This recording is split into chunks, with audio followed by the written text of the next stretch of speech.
ஐயா அகிலம் கல்வி சாலை ஆராய்ச்சி நிறுவனத்தில் இணைந்திருக்கின்ற அனைத்து அன்புள்ளங்களையும் அன்போடு வரவேற்று நாம் இன்றைய பாடப்பகுதிக்குள் செல்ல இருக்கின்றோம்.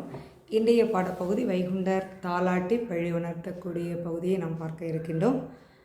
சென்ற வகுப்பில் விஞ்சை பகுதியினுடைய தொடர்ச்சியை நாம் பார்த்தோம். இப்போது வைகுண்டரை எப்படி தாலாட்டி அவரை பள்ளி உணர செய்கின்றார்கள் என்ற செய்திகளை நாம் இங்கே பார்க்க இருக்கின்றோம். யாண்டு பொன்மணி பதியினுள்ளே புனலறிய கிருஷ்ணர் பெற்ற தன்வணி பாலன் தன்னை தங்கமாம் தொட்டிலிட்டு மின்மினி கொடி சேர்கண்ணி விளங்கிய சோதி மாது கண்மணி வைந்தராசர் காண தாலாட்டினாளே. ஐயா வைகுண்டரே, அம்மை லட்சுமாதேவி, சரஸ்வதி தேவி மற்றும் சங்கம் எல்லோரும் அங்கே ஒன்றாக கூடியிருந்து தாலாட்டுகின்றார்கள். அப்படி அந்த தங்க தொட்டிலிட்டு வைகுண்டரை தாலாட்டி அந்த களி எழுப்பதற்காக அவதாரம் எடுத்த செய்திகளை சொல்லி தாராட்டுகின்றார்கள். தார தரதர தாராரோ தார தரதர தாராரோ நாராயணர் தானோ தாராரோ. இப்போ வைகுண்டமாக வந்திருக்கிறது யார்? நாராயணரே வைகுண்டம். முதல் விஞ்சை பகுதியே நமக்கு அது என்ன செய்யுது சொல்லுகின்றது. 1ஆம் விஞ்சையிலே ஐயா நாராயணர் தானே வைகுண்டமாக 2008 ஆன மாத மாசியிலே நான் தான் கடலின் கரையாண்டி நாராயணமே பண்டாரம் அப்படின்னு இப்போது பண்டாரமாக வைகுண்டமாக அவதாரம் எடுத்து வந்திருப்பது வேறு யாரும் அல்ல, வைகுண்டம் நாராயணரே வைகுண்டமாக அவதாரம் எடுத்து வந்திருக்கின்றேன். அதை அம்மைமார்கள் சொல்லி தாராட்டுகின்றார்கள். நாராயணர் தானோ வைகுண்டமோ நல்ல நாராயணர் தானோ தாராரோ நல்ல வைகுண்ட நல்ல நாராயண வைகுண்டமோ காரணதானோ வைகுண்டமோ கைலாசநாத கண்மணியோ. அதாவது இந்த காரணர் எதற்காக இந்த வைகுண்ட அவதாரம்? களி அளிப்பதற்காக. அப்போ நாராயணர் இப்போது வைகுண்டமாக அவதாரம் எடுத்திருப்பதனுடைய நோக்கம் என்ன? களி அளிப்பதற்காக. அப்போ அந்த செய்கையை அவங்க என்ன செய்கிறாங்க சொல்லி ஒரு காரணத்தை நிறைவேற்றுவதற்காக நாராயணரே எப்படி வந்திருக்கின்றார்?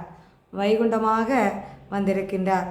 கைலாசநாத கண்மணியோ, கைலாசத்திற்கு யார் அதிபதி? சிவபெருமான். இப்போது அந்த கைலாசநாதரே இப்போது கண்மணியாக குழந்தையாக வந்திருக்கின்றார். எப்படி? சிவன், பிரம்மா, விஷ்ணு என்ற 3 சக்திகளும் ஒன்றிணைந்தது தான் யார்? வைகுண்டர். அப்போது அந்த சிவபெருமானையும் சொல்லி அங்கே சிறப்பிக்கின்றார்கள். செல்வ முதலான சீமானோ சிவசிவ சிவசிவ சிவமுதலோ அல்லல் அகற்றிய அரசாளும் அரியோர் மிகப்பெற்ற அரிதானோ.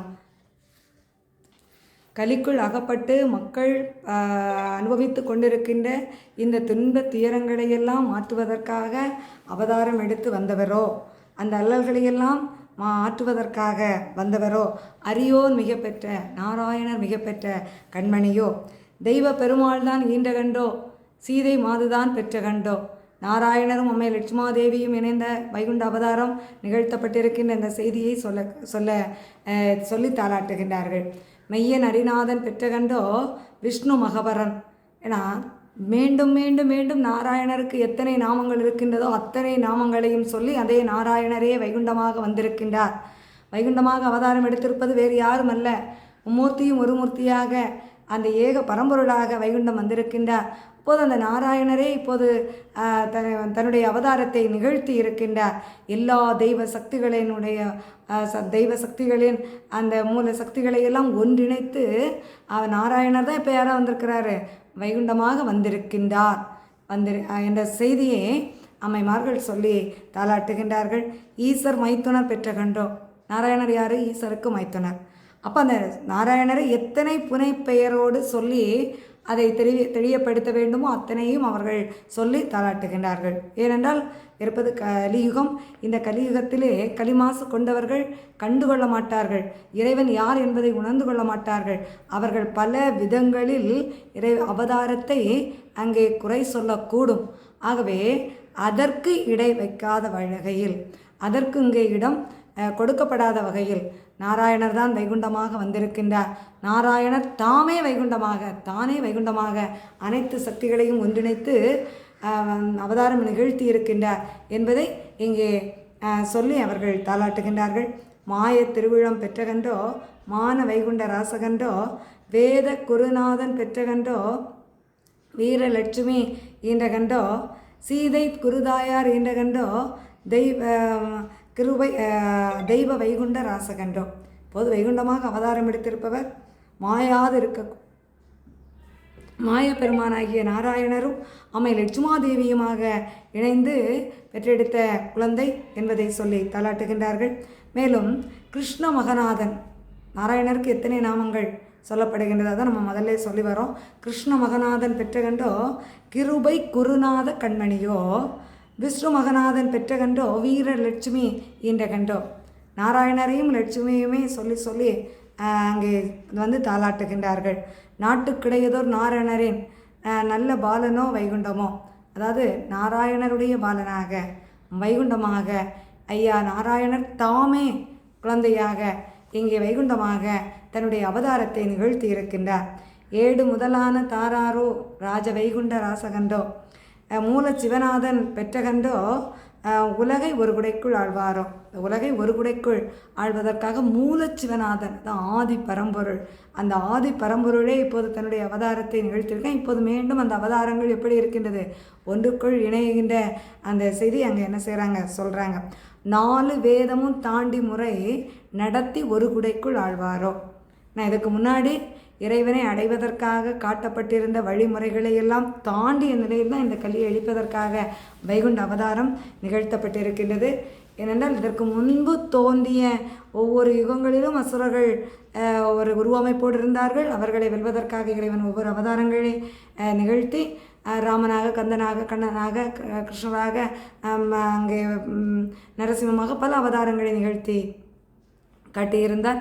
ஆனால் இப்போது இந்த கலியை வெல்வதற்காக இந்த 4 வேதங்களையும் தாண்டிய நிலையில் ஐயா அந்த கலியன் பெற்ற வரத்தின்படி அவனை வெல்வதற்காக தன்னுடைய அவதாரத்தை நிகழ்த்தியிருக்கின்றார்.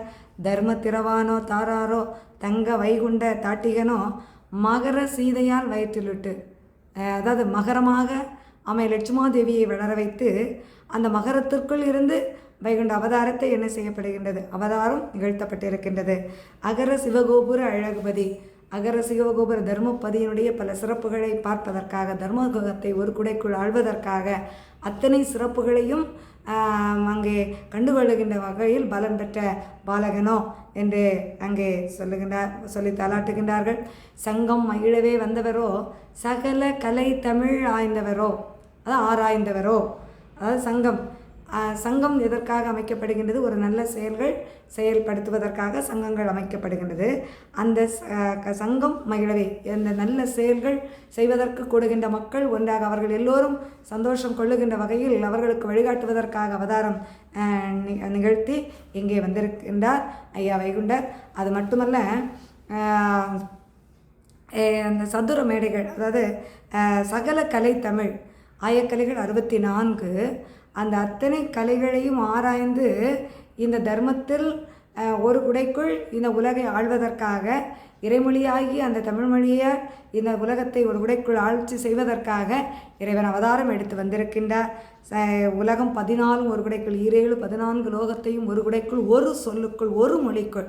ஏன்னா வைகுண்டருடைய கலி அழிக்கப்பட்ட பிற்பாடு அங்கே வைகுண்டருடைய சொல்லை மீறி இன்னொரு சொல் இந்த உலகில் என்ன செய்ய போவதில்லை, இருக்கப் போவதில்லை. ஒரு குடை, ஒரு சொல், ஒரு மொழிக்குள் ஆட்சி செய்வதற்காக வைகுண்டம் அவதாரம் எடுத்திருக்கின்றார். இலகு பிரகாச சுவடு கொண்டு இலங்கும் பதியாள வந்தவரோ. இலகு பிரகாச சுவடு, அந்த இலகு பிரகாச சுவடு என்ன, எங்கும் நிறைந்து ஏகமயமாக இருக்கின்ற அந்த ஜோதி சொரூபன். அந்த சுவடினை எடுத்து, அது அடையாளம். சுவடு அப்படிங்கிறது என்னது, அடையாளம். இப்போ வைகுண்டத்தினுடைய அடையாளம் என்ன, எங்கும் ஒளி வீசக்கூடிய ஏக பரம்பொருள். அந்த சுவடை ஐயா என்னது, தன்னுடைய அடையாளமாக கொண்டு வந்திருக்கின்றார். எதற்காக, வம்பு கலியுக கலியுக அந்த யுகத்தை குலமறுக்க வைந்தர் பதியாள, இந்த கலியை அழித்து தர்மயுகத்தை தோன்று வைப்பதற்காக வைகுண்டர் அவதாரம் எடுத்திருக்கின்றார். இந்த கலியை அழிப்பதற்கு ஏதாவது ஆயுதங்கள் தேவைப்படுகின்றதா என்றால் தேவையில்லை. அம்பு கணை ஒன்றும் இல்லாமல் அறுக்க வந்தாரோ கலியுகத்தை. ஏன்னா கலி என்றால் ஒரு மாயை, கலி என்றால் எலி இல்லவே கணையாடி வேண்டாமே வரிமாய நினைவு மாய்மாலம் என் மகனே என்ன ஐயா சொல்வார்கள். அதுபோல் அந்த கலியை அறுப்பதற்கு அம்புக்கணைகளோ ஆயுதங்களோ எதுவுமே தேவையில்லை. மானமாக வாழ்ந்தால் மாளும் கலி தன்னாலே என்று சொன்ன போல அந்த மானமான உண்மையான நேர்மையான அன்பு மலரெடுத்து ஐயாவிற்கு பூசை செய்து தன்னுடைய உள்ளத்தை யார் தூய்மையாக வைத்திருக்கின்றார்களோ அவர்களுடைய அந்த உள்ளத்தில் இருந்து அருள்வாரிப்பதற்காக வந்த வைகுண்டர், மக்களுக்கு எண்ணமில்லாத பேரின்ப வாழ்வை கொடுப்பதற்காக வந்த வைகுண்டர், எந்த படைகளினுடைய உதவியும் இல்லாமல் இந்த கலியை அழிப்பதற்காக வந்தவர். இந்த படையை வகுத்து செல்வதற்கு தலைமை என்று ஒன்று இல்லாத வண்ணம் தன்னம் தன்னால் அந்த கலி, ஏன்னா கலியை அழிப்பதற்கு அம்பு வேண்டாம், ஆயுதம் வேண்டாம், படைகள் வேண்டாம், எதுவுமே வேண்டாம். அப்போ கலி எப்படி அழிக்கப்படும்? மானமாக வாழ்ந்தால் மாளும் கலி தன்னாலே. அந்த கலி வந்து மக்கள் நேர்மையாக சிந்தனையை கடைபிடித்து 32 அறத்தை தங்களுடைய வாழ்க்கையில் கடைபிடித்து வாழ்வார்களே ஆனால் அழிக்க வர வேண்டும் என்ற நினைத்த கலி தன்னால் என்ன செய்கிறோம்? அழிந்து போயிடும். ஏன்னா அவரவர் நினைப்புக்கு ஏற்றவாறு பிறரை அழிக்க வேண்டும் என்று நினைக்கக்கூடியவர்கள் அவர்களுடைய நினைப்பால் அவர்களுடைய செய்கையால் அவர்கள் என்ன செய்வார்கள்? அழிவை சந்தித்துக் கொள்வார்கள். ஆகவே அவர்களுக்கு அழிப்பதற்கென்றோ அவர்களை துன்பப்படுத்துவதற்கு வேறு யாரும் தேவையில்லை. எந்த உதவியும் கூட படைகளோ எதுவுமே தேவையில்லை. தன்னாலே களி மாண்டு போவோம். அதான் வாழு ஆயுதம் எடுக்காமலே வதைக்க வந்தாரோ கலியுகத்தை. கோளு பேய்களை கிரகங்களை கொல்ல வரம்பெற்ற வைகுண்டரோ. இப்போது கோள் மூட்டுறவங்க அந்த கோள் மூற்ற அந்த காரியத்தாலே அவங்க அழிவை சந்திப்பாங்க. பேய் பிசாசுகள் தன்னாலே என்ன செய்கிறோம்? அழிந்து போய்விடும். இப்படி எல்லாம் தன்னாலே அழிந்து போவதற்குரிய வரங்களை பெற்று வந்தவர் வைகுண்டர். சாணா குருநாத வைகுண்டரோ தர்மம் சாதி தற்காக்கும் தலையாரியோ காணா கருவான குருமூலமோ கர்த்தன் கர்த்தாதி கடவுள்தானோ. இப்போது சாணா குலம் ஆன சாணா குருநாத வைகுண்டமோ. சாணா குருநாது சாணார் என்கிறது யாரை சொல்கிறாங்க? சிவபெருமான் பெயர் சூட்டக்கூடிய நேரம் யாருக்கு சாணார்னு பெயர் சூட்டுறாங்க? தோணாத பொருளை தொடர்ந்து கண்ட மன்னவருக்கு சாணார் என நாமும் சாற்றினார் அம்மானே. அப்போது அதை தான் ஐயா இங்கே சொல்கிறாங்க. அங்கே ஐயா சொன்னது மட்டும் கிடையாது, இங்கேயும் ஐயா நமக்கு ஆதாரம் வைக்கிறாங்க. என்ன சொல்கிறாங்க? அதாவது காணா கருவான குறுமூலமோ. இப்போ எல்லாத்துக்கும் மூலமாக இருக்கக்கூடியது யாது? இறைவன், பரம்பொருள் இல்லையா? அப்போ அந்த பரம்பொருளை காணாமல் இன்னைக்கு யாருக்கு கண்ணுக்கும் அது வந்து புலப்படுதா? பரம்பொருள் எந்த ரூபத்தில் எங்கே இருந்து அருளாட்சி செய்கிறார் அப்படிங்கிறது தெரியுதா? இல்லை. ஆனால் அதை எங்கே உணர முடியும்? தூய்மையான உள்ளத்திற்குள் உணர முடியும் இல்லையா? அப்போ அந்த தூய்மையான உள்ளத்திற்குள் உணர வைப்பதற்காக அந்த காணா பொருளாக இருக்கக்கூடிய எம்பெருமான், அந்த மூலமாக எல்லாவற்றிற்கும் மூலமாக இருக்கக்கூடிய எம்பெருமான் அங்கே தன்னை உணர வைப்பதற்காக இங்கே அவதாரம் எடுத்து வந்திருக்கின்றார். தான் கர்த்தன் கர்த்தாதி கடவுள்தானோ, அவர்தான் கடவுள். அதாவது எங்கும் நிறைந்து, அதாவது யார் கடவுள் அப்படின்னு சொல்லும்போது இந்த பிரபஞ்சம் படைப்பதற்கு காரணமானவர் யாரோ, இந்த உலகம் இயங்குவதற்கு காரணமானவர் யாரோ, ஒவ்வொரு செயல்பாடுகளும் நிகழ்வதற்கு காரணமானவர் யாரோ, இந்த காற்று இயங்குவதற்கு காரணமானவர் யாரோ, இந்த பஞ்சபூதங்கள் இயங்கி மக்களுக்கு நன்மை கொடுப்பதற்காக அதை இயக்கி கொண்டிருப்பவர் யாரோ அவர்தான் கடவுள். அதாவது எங்கும் இருந்து எதை செயல்படுத்துகின்றார் என்பது யாரும் என்ன செய்ய முடியாது? கண்டுகொள்ள முடியாது. தான் கர்த்தன் கர்த்தாதி கடவுள்தானோ, அவர்தான் கடவுள் அப்படிங்கிறத சொல்லி தாளாட்டுகின்றார்கள். மேலும் தோச புழுச்சாதி குலமறுக்க திருமால் நாராயணர் பெற்றகண்டோ. தோச புழுச்சாதி கலி எண்ணம் கொண்டவர்கள், நரகத்திற்குள் செல்லக்கூடிய தன்மையோடு வாழ்ந்து வரக்கூடிய மக்களினுடைய குலத்தை அறுப்பதற்காக, பிறருக்கு எப்போவுமே எந்த ஒரு சூழ்நிலையிலுமே பிறருக்கு துன்பத்தை விளைவிக்க வேண்டும் என்ற அந்த எண்ணத்தோடு வாழ்ந்து வரக்கூடிய மக்களினுடைய குலங்களை அறுத்து நரகத்தில் தள்ளுவதற்காக இங்கே நாராயணர் பெற்ற வைகுண்டமோ. நாமும் சீமை 56 ஒரு குடைக்குள், இந்த உலகை ஒரு குடைக்குள் ஆழ்வதற்காக வந்தவர். நாமும் பெரியதோர் நாராயணரின் நாமும் பெறவோங்க வந்தவரோ. எல்லாத்துக்கும் முதன்மையானவர், எல்லா இடத்திலும் முதன்மையாக இருந்து செயல்பட்டு கொண்டிருக்கின்ற ஆதி நாராயணர். அந்த ஆதி நாராயணருக்கு குழந்தையாக வந்திருக்கக்கூடிய வைகுண்டர் எங்கும் பெயர் ஓங்க, எல்லா இடத்திலும் அவருடைய பெயர் பரப்புகின்ற விதமாக இங்கே வந்தவர். தெய்வ பாலர்கள் சிறந்து போற்ற அரசால வந்தவரோ. தெய்வ பாலர்கள் யாரு? சான்றோர் குல மக்கள், அந்த தெய்வலோகத்து மக்கள் சான்றோர்களையே இங்கே ஐயா சான்றோர்களாக பிறவி செய்திருக்கின்றார். அந்த சான்றோர் மக்கள் அங்கே பணிந்து போற்றி ஐயாவுக்கு தொண்டு செய்து நிற்கின்ற வகையிலே அவர்களோடு இருந்து இந்த உலகை ஆள்வதற்காக வந்தவர் ஐயா வைகுண்டர். சீமை அரசாள்வதற்காக வந்தவர் ஐயா வைகுண்டர். மெய் வரம்பதின் முறை நடத்தி மேன்மை செங்கோர் முடிதரித்து பொறுமை பெரியோனோ வைகுண்டமோ பெரிய பூமேடை கொலுவீரனோ. அதாவது மெய்வரம்பு அப்படின்னா என்ன? உண்மையான நிலை, எது உண்மை அப்படிங்கிறத மக்களுக்கு உணர வைப்பதற்காக நிகழ்த்தப்பட்டது தான் வைகுண்ட அவதாரம். மக்கள் இன்றைக்கு உண்மை எது பொய் எது என்பதை உணர முடியாமல் களிக்குள் அகப்பட்டு மாயைக்குள் அகப்பட்டு தங்களுடைய வாழ்க்கை என்ன செய்கின்றார்கள்? அழித்து கொண்டிருக்கின்றார்கள்.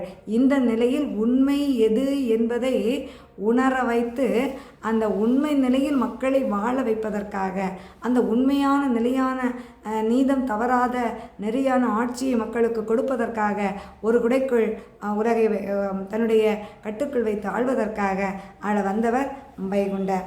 பொறுமை பெரியோனோ வைகுண்டரோ பெரிய பூமேடை. பொறுமை, அதாவது ஐயா பல இடங்களில் நமக்கு சொல்லியிருக்காங்க, பொறுமை பெரிது பெரிய திருமகனே, பொறுமைதான் மகனே புவியாழ்வாய் என் மகனே. அப்போ அந்த பொறுமை என்பதை உலகிற்கு எடுத்து சொல்லி, அந்த பொறுமைதான் இந்த உலகை ஆள வைக்கக்கூடிய வல்லமை உடையது என்பதை எடுத்து சொல்லி, இங்கே நமக்கு பெரிய பூமழைகளையெல்லாம் கண்டு அந்த அரசாட்சியை தான் ஏன் சொல்லுவாங்க, பூமுக சிங்காசனம், கோமுக சிங்காசனம், கொலுமிக சிங்காசனம், அன்னமுக சிங்காசனம், இப்படி எல்லாவித சிறப்புகளையும் தர்மயுகத்தில் பார்க்க முடியும். அப்போ அந்த நிலையை பார்ப்பதற்கு தகுதி பெற்றவர்களாக மக்களை ஆக்குவதற்காக வந்தவர் வைகுண்டர்.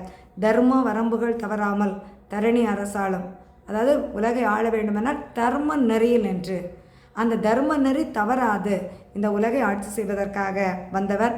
திராசு நிறையிலும் துல்லிவமாய், அதாவது திராசு நிறை என்பது அங்கு செல்லாது. நீதி தேவதையினுடைய கண்ணை கட்டி அவருடைய கையில் கொடுக்கப்பட்டிருப்பது தராசு. எதற்காக? வேண்டியவர்கள் வேண்டாதவர்கள் என்ற பாகுபாடு என்ன செய்திடக்கூடாது, எந்த ஒரு சூழ்நிலையிலும் யாரும் என்ன செய்யக்கூடாது, பார்த்து விடக்கூடாது. அப்போ அந்த கண் என்ன செய்யப்பட்டிருக்கு, கட்டி பட்டிருக்கு. அப்போ அதில் யார் வேண்டவங்க யார் வேண்டாதவங்க, நீதி எந்த பக்கம் நிற்குதோ அந்த பக்கம் என்ன செய்யும், அந்த தீர்ப்பு வழங்கப்படும்.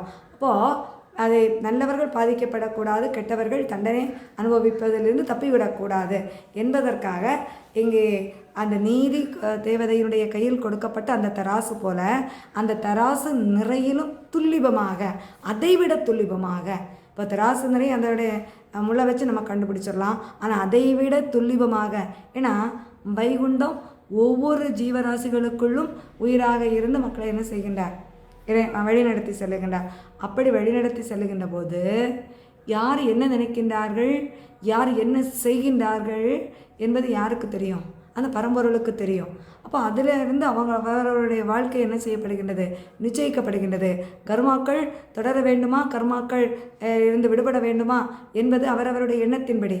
அங்கே இறைவன் இருந்து ஒவ்வொன்றையும் அங்கே என்ன செய்கின்றார், அங்கே ஆராய்ந்து கொண்டிருக்கின்றார். ஒவ்வொருவருக்கும் நடிதிருப்பு அங்கே எழுதி கொண்டிருக்கின்றார் என்பதை என்ன செய்யணும், உணர வேண்டும். அதான் தராசு நிறையிலும் துல்லிபமாய் செங்கோல் செலுத்தவே வந்தவரோ. மிராசு மூவர்க்கு முதன்மைதானோ மூல சிவமணி குருநாதனோ. அதான் முப்பொருளுக்கும் ஒரு முதல் பொருளாக, மும்மூர்த்திக்கும் ஒரு முதல் மூர்த்தியாக, ஒரு மூர்த்தியாக அங்கே தோன்றி வந்திருப்பவர். சான்றோர் கை கட்டி சரணம் கூற அங்கே தரணி ஒரு உடைக்குள் ஆழ்வாரோ.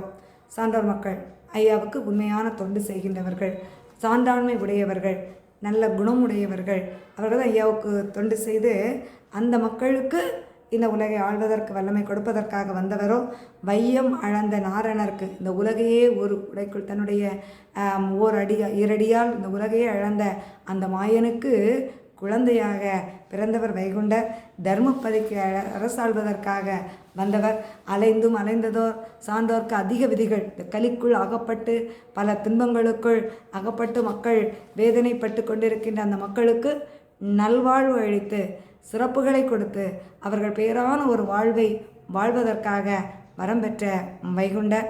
சாணா குடிகுல நாயகமோ தர்மம் தழைக்கவே வந்தவரோ, அதாவது சான்றோர் மக்கள் யார் உண்மையான நெறியோடு இறைவனை தன்னுள்ளே கண்டு கொண்டிருக்கின்றார்களோ அவர்கள் தர்ம வரம்பில் இருந்து வாழ்ந்து தர்மீக வாழ்வை பெறுவதற்காக, அவர்களிடம் தர்மம் தழைக்க செய்வதற்காக பிறந்து வந்தவர் என்றும், தோணா துறை கொண்டு வந்தவரோ துவரையும் பதியாள வந்தவரோ, மக்களுக்கு நேரடியாக இருந்து காட்சி கொடுக்காமல் அங்கே தோணாத ஒரு பொருளாக இருந்து மக்களையெல்லாம் ஒரு குடைக்குள் அங்கே ஆட்சி செய்வதற்காக நல்லவர்களை தேர்ந்தெடுத்து தீயவர்களை நரகில் தள்ளி துவரையும்பதி என்று சொல்லக்கூடிய அந்த துவாரகை ஆட்சி செய்வதற்காக வந்தவரோ, மேலும் 7 யுகபர கணக்கையெல்லாம் எடுத்து நடுதீர்க்க பிறந்தவரோ.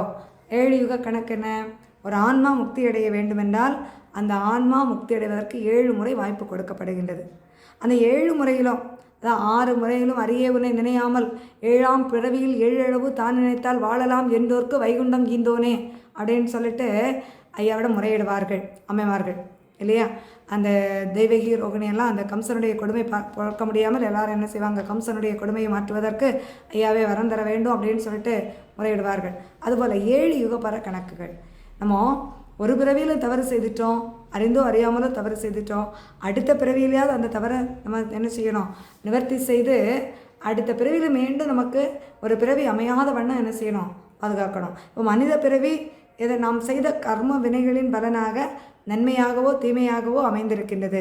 நாம் நன்மையாக இருந்தால் மீண்டும் தீமைக்குள் அகப்பட்டு விடக்கூடாது. மேலும் மேல்நிலையை அடைந்து என்ன செய்ய வேண்டும், உயர்ந்த நிலையை நோக்கி போக வேண்டும். ஏதோ ஒரு துன்பத்திற்குள் நாம் சிக்கி தவிக்கின்றோம் என்றால் எதனால் இந்த துன்பம் நமக்கு அமைந்திருக்கின்றது, இந்த துன்பத்திலிருந்து விடுபடுவதற்கு மேலும் நம்ம தவறுகள் செய்துவிடக்கூடாது என்று அந்த தன்மையை, அந்த வாழ்க்கையை ஏற்றுக்கொண்டு இறைவனை அடைவதற்கு பாடுபட வேண்டும். அப்படி பாடுபடுகின்ற போது நமக்கு நடுத்தீர்ப்பு செய்யப்பட்டு நம்ம ஆன்ம முக்திக்கு என்ன செய்யப்படும், வழிகாட்டப்படும் என்பதை சொல்லுகின்றார். ஆகவே 7 யுகபர கணக்கையெல்லாம் இதற்கு முன்னாடி இருந்த எந்த அவதாரத்திலும் இந்த நிலை சொல்லப்படவில்லை. ஏன்னா அந்த அவதாரம் அந்த யுக அசுரர்களை அழிப்பதற்காக மட்டுமே நிகழ்த்தப்பட்டது. ஆனால் ஒரு ஆன்மாவுக்கு முக்தி அப்படிங்கிறது, அந்த ஆன்மாவுக்கு நடுதீர்ப்பு அப்படிங்கிறது எப்போ கொடுக்கப்படுது, இந்த வைகுண்ட அவதாரத்தின் மூலம்தான் உலகிற்கு எடுத்து சொல்லப்படுகின்றது. காரணம், இந்த கலி எழிந்த பிற்பாடு எடுத்து தோன்ற இருக்கின்ற தர்மயுகம், அதுக்கு பிற்பாடு யுக தோற்றங்களோ பிறவி பிணிகளோ என்பது எதுவுமே என்ன செய்யாது, இருக்காது. ஆகவே அந்த 7 யுக கணக்குகளை ஒவ்வொரு ஆன்மாக்களுக்கும் புல் பூண்டு முதல் மரம் செடி கொடிகள் பட்சி பறவைகள் விலங்கினங்கள் வரை எல்லாவற்றிற்கும் நடுதீர்ப்பு செய்து தர்மயுகத்திற்கு அந்த வஸ்துக்களை எல்லாம் தேர்ந்தெடுப்பதற்காக வரம் பெற்று வந்தவர் ஐயா வைகுண்டர். ஆளும் வைகுண்ட பதியாளவே ஆதி வைகுண்டம் பிறந்தாரென வீரன் வீராதி யாராலும் அவருடைய வீரத்துக்கு நேர்நிலை என்ன செய்ய முடியாது, வெற்றி கொள்ள முடியாத வீராதி வீரனாகவும் சூரர்களுக்கெல்லாம் சூரனாகவும் நாராயணனுடைய பிள்ளையாக இங்கே வந்திருக்கின்றார். இப்படி சீத குருநாத பெற்றகன்றோ சீமை ஒரு குடைக்குள் ஆழ்வானோ சீதை மணவாளன் பெற்றகன்றோ ஏக சிவநாதன் பெற்றகன்றோ இரவா திருமூர்த்தி என்றைக்கும் அழியாமல் நிலையாக இருந்து இந்த பிரபஞ்சத்தை இயக்கி கொண்டிருக்கின்ற அந்த பரபிரமமாக இருந்து ஆளக்கூடிய வைகுண்டமே என்று சொல்லி அங்கே தார தரதர தாராரோ தார தரதர தாராரோ என்று சொல்லி வைகுண்டரை தாளாட்டுகின்றார்கள். அவ்வாறு தாராட்டிவிட்டு சந்திர சுந்தர தந்திர மந்திர சாமீசீர் பாலகனோ, அதாவது தந்திரங்களையும் மந்திரங்களையும் சந்திர சுந்தர இந்த அண்ட சராசரங்களையெல்லாம் அங்கே தன்னுடைய கட்டுக்குள் வைத்து ஆட்சி செய்து கொண்டிருக்கின்ற அந்த நாராயணருடைய பிள்ளையோ தாயக நாயகமாகிய தாண்டவ சங்கரனோ, எல்லாத்திற்கும் தாயாகவும் உலக இயக்கத்திற்கு காரணமாகவும் இருக்கின்ற அந்த தாண்டவ சங்கரனோ, தாண்டவமாடி புரிகிறது யார், சிவபெருமான். அந்த தாண்டவத்தின் மூலம் தீமையை அழிப்பதற்காக அங்கே சிவபெருமான் தீமையை அழித்தது போல இப்போ இந்த கலியுகத்தை வெல்வதற்காக வந்தவரோ சுந்தர சந்திர எந்திர குஞ்சித சூரிய பிரபாலகனோ, சூரிய பிரகாச சுத்த வைகுண்டராசன்னு சொல்லுவோம். அந்த சூரியன் எங்கும் பிரகாசம் செய்து எல்லோருக்கும் ஒளி கொடுப்பது போல எல்லோரையும் வாழ வைப்பதற்காக இங்கே ஒரு சுத்த பிரகாசராக ஒரு ஜோதி சொரூபனாக வந்தவரோ, சூரனோ வீரனோ மாதனோ நீதனோ சூல கலாதிபனோ, சூரன் தீமையான அசுரத்தன்மை கொண்டவர்களை அழிக்கக்கூடிய வல்லமை பெற்ற வீரன். மாதனோ அந்த நீத நெறி தவறாது இந்த உலகை ஆள்வதற்காக வந்தவரோ. தந்திர மந்திர இந்திர சுந்தர சந்ததியோ. அந்த மேலுலக வாசிகளுக்கு குழந்தையாக, அதாவது தந்திர மந்திர இந்திர ஜாலங்களை எல்லாம் தாண்டிய நிலையில் களி அளிப்பதற்காக வந்து வைகுண்டமோ. சகடவலி சண்டரை அகடவலி செய்திடும். அதாவது மக்களுக்கு தீமையே செய்து கொண்டிருக்கக்கூடிய அந்த அசுரர்களையெல்லாம் அழித்து தர்மத்தை நிலைநாட்டுவதற்காக வந்தவர். கொந்தரி சந்தரின் தந்திர சுந்தர கோசல பால நாயகனோ. கொடுகலி அற ஒரு கொடுமுனை கொண்டருள் குலம் வேங்கிட கொண்டமோ. இந்த கலியை அழித்து தர்மயுகத்தை தோன்ற வைத்து ஒரு குடைக்குள் ஆழ்வதற்காக வந்தவரோ. சுத்தனோ கத்தனோ நித்தனோ நீதனோ சூரிய பிரகாச நீதனோ. அதாவது சுத்தன், அவருடைய எந்த விதமான அழுக்குகளோ அப்பழுக்குகளோ எதுவும் நம்ம சொல்ல முடியாத நிலையில் ஐயா தன்னுடைய அவதாரத்தை நிகழ்த்தி இருக்கின்றார். யாரும் வெல்ல முடியாத தன்மையிலும் யாரும் எந்த நீதத்திற்கும் அப்பாற்பதை மனுநீதம் ராஜநீதம் தெய்வநீதம் என்று சொல்லக்கூடிய அந்த நிலையில் தவறாது இருந்து இங்கே ஆட்சி செய்வதற்காக வந்த சூரிய பிரகாச வைகுண்டராச. மேலும் சூரனோ வீரனோ தீரனோ சூரிய பிரகாச வீதனோ. வீரனோ காரனோ தாரனோ சாரனோ வெங்கீட ரங்கீடனோ. விகட கட டகு டகு டகம் மருள் வேத விக்கிர சுக்கிரனோ. தீரத்தில் அதாவது வீரத்திலும் தீரத்திலும் மன உறுதி அப்படிதான் தீரம். அந்த தீரத்தில் இதை களி அழிக்கணும் அப்படின்னா எளிதில் வந்து நம்ம களி அழிக்க முடியாது. மனதில் வைரம் போன்ற உறுதி வேணும், எதற்கும் அஞ்சாத ஒரு நிலை வேணும். அப்படி இருந்தால் மட்டும்தான் இந்த களி என்பதை வென்று நம்ம வாழ முடியும். ஆனால் அவ்வளவு துன்பத்திற்குள் அகப்படக்கூடிய நிலையில் கலியானது இருந்து கொண்டிருக்கின்றது. இதையெல்லாம் தாண்டிய நிலையில் இருக்க வேண்டுமென்றால் மனதில் உறுதி வேண்டும், அங்கே தீரத்தில் சிறந்து விளங்க வேண்டும் என்பதை சொல்லி திகதக தரிகிட சகமருள் அருள்புரி திக்கிர விக்கிரனோ. இந்த தன்மையை மக்களுக்கு எடுத்து சொல்லி இந்த உலகத்தை ஆழ்வதற்காக வந்தவரோ. நீதனோ கீதனோ வீதனோ மாதனோ நீதவன் கோகிலனோ. நெகுடு களி தகடு அற விகடு குடல் கருவற. அந்த களியினுடைய கரு அது எங்கேயுமே இல்லாத வண்ணம், அந்த களி மீண்டும் உருவாகாத வண்ணம் அந்த களியை அறுப்பதற்காக வந்தவர் என்று சொல்லி அம்மை அங்கே தாளாட்டுகின்றார்கள். இவ்வாறு அவை மாது இப்படி அவை மாது இயல்பு தாளாட்ட கண்டு செப்படி முனிவரெல்லாம் எல்லோரும் என்ன செய்கிறாங்க, வைகுண்டருடைய பாதத்தில் வந்து பணிந்து நின்று அவரை பழி எழ செய்கின்றார்கள். தேவர்கள் எல்லோரும் பழி உணர்த்துகின்றார்கள். எப்படி? பள்ளி உணராய் சிவமருகா நீ பள்ளி உணராய் தெள்ளிமையாகவே பார்க்கடல் மீதினில் தாக்குடன் உதித்தவா வெள்ளி உதித்திட பள்ளி உணர்த்தவும் வேத நாராயணருக்கு. இப்போ நாராயணருக்கு அந்த திருப்பார்க்கடலில் பள்ளி கொண்டிருக்கக்கூடிய அந்த நாராயணருக்கே பிழையாக அவதாரம் எடுத்திருக்கின்ற அந்த வைகுண்டமே எழுந்தருள வேண்டும் என்று அவர்கள் பள்ளி உணர்த்துகின்றார்கள். மேலும் கோவேங்கிரிவளர் மருகோனே வள்ளி மணவாழா அவருடைய முந்தைய அவதாரங்கள், அதாவது நாராயணருக்கு பாலனாக வந்தவர், கோவேங்கிரியில் வளர் ஈசருக்கு மருகமனகனாக வந்தவர், வள்ளி தெய்வானைக்கு மணவாளனாக வளர்ச்சந்தூர் வாரியில் வந்து பிறந்து நல் தட்சணம் புகுந்தவா. அந்த கந்தன் அவதாரம் நிகழ்ந்து அருள்பாலித்து கொண்டு இருக்கக்கூடிய அந்த திருச்செந்தூர் திருப்பார்க்கடலிலே அவதாரத்தை நிகழ்த்தி இந்த தட்சணத்தில் வந்திருந்து மக்களுக்கு அருள்பாலிப்பதற்காக வந்திருக்கின்ற இறையவா எழுந்தருள வேண்டும், எங்களுக்கு நன்மை அருள்பாலிப்பதற்காக தாங்கள் எழுந்தருள வேண்டும் என்று அங்கே வேண்டி நிற்கின்றார்கள். மேலும் வேகமுடன் ஒரு சத்தத்துள் ஆடியே மேதினியோர்க்கு உலக மக்களுக்கெல்லாம் உபகாரங்கள் செய்யவும் ஆகாத பேர்களையெல்லாம் அழித்து அக்னியில் தள்ளவும் ஆகின்ற பேர்களுக்கு உபகாரங்கள் செய்யவே தாகத்துக்கானதோர் தண்ணீர் கொடுத்து மண் சஞ்சல நோய்பினே அன்பர்க்கு தீர்க்கவும்.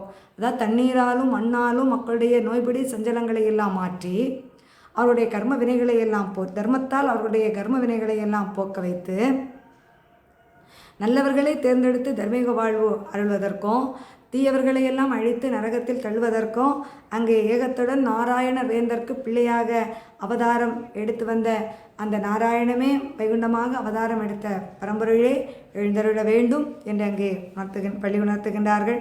மூர்க்கன் கலியுக ராசனை தட்டியே அந்த கலி தன்மையோடு இருக்கக்கூடிய அந்த அரசாட்சி செய்யக்கூடியவர்களையெல்லாம் அழித்து துரத்தி முடுக்கம் செய்த ஆர்க்கமுடன் புவி 56 சீமையும் ஒரு குடைக்குள் ஒரு சொல்லுக்குள் ஆழ்வதற்காக பெற்ற பரம்பொருளே, காக்கமகா தர்மத்தை காப்பதற்காக இங்கே மக்களுக்கு கர்த்தன் கிருஷ்ணர் புத்திரராய் வரும் தங்கத் திரமிழர் வைகுண்டரே, தாங்கள் எழுந்தருள வேண்டும்.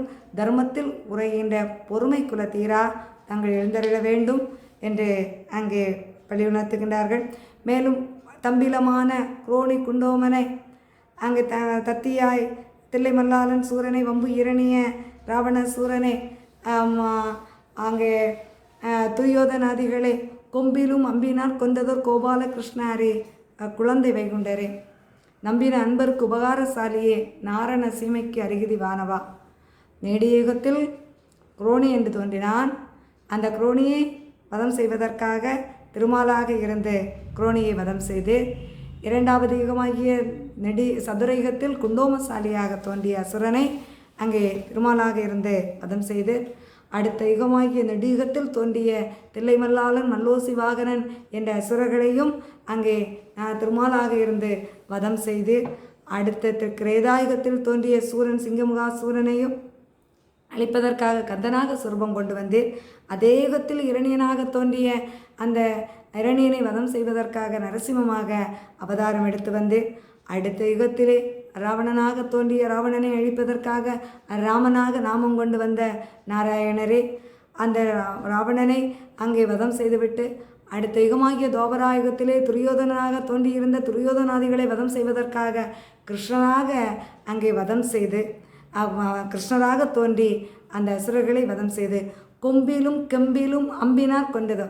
அவரவர்கள் பெற்ற அந்த வரத்தின்படி அந்த படைகளை வகுத்து சென்று அழித்ததும், படைகள் இல்லாமல் தன்னுடைய நகர்த்தால் அசுரர்களை பிளந்து கொண்டதுவும், எந்தவித சூழ்ச்சி செய்து அந்த அசுரர்களை வதம் செய்ததுவும், இப்படி பலவித கொம்பிலும் கெம்பிலும் அம்பினார் கொண்டதோ, அந்த சூரன் சிங்கமுகா சூரனை சக்தி தேவியாகி அம்பினார் அங்கே கொண்ட செய்திகளை எல்லாம் சொல்லி, இப்படி கோபால கிருஷ்ண அரி குழந்தை வைகுண்டரே, இப்படி இப்போது அப்படி நாராயண ஒவ்வொரு யுகத்திலும் அவதாரம் எடுத்து இப்போது வைகுண்டமாக குழந்தையாக இருக்கின்ற அரி வைகுண்டரே, நம்பின அன்பருக்கு உபகாரசாரி, உமை யார் நம்பி பிடிக்கின்றார்களோ அவர்களுக்கு உபகாரம் செய்வதற்காக எழுந்தருளி இருக்கின்ற எம்பெருமானே, நாரண சீமைக்கு நாராயணர் ஆண்ட இந்த புவிக்கு அறிவிதியாக இருந்து இந்த உலகை ஒரு குடைக்குள் ஆள்வதற்காக வரம் பெற்ற வைகுண்டமே, எழுந்தருள வேண்டும் என்று தேவர்கள் பள்ளி உணர்த்துகின்றார்கள்.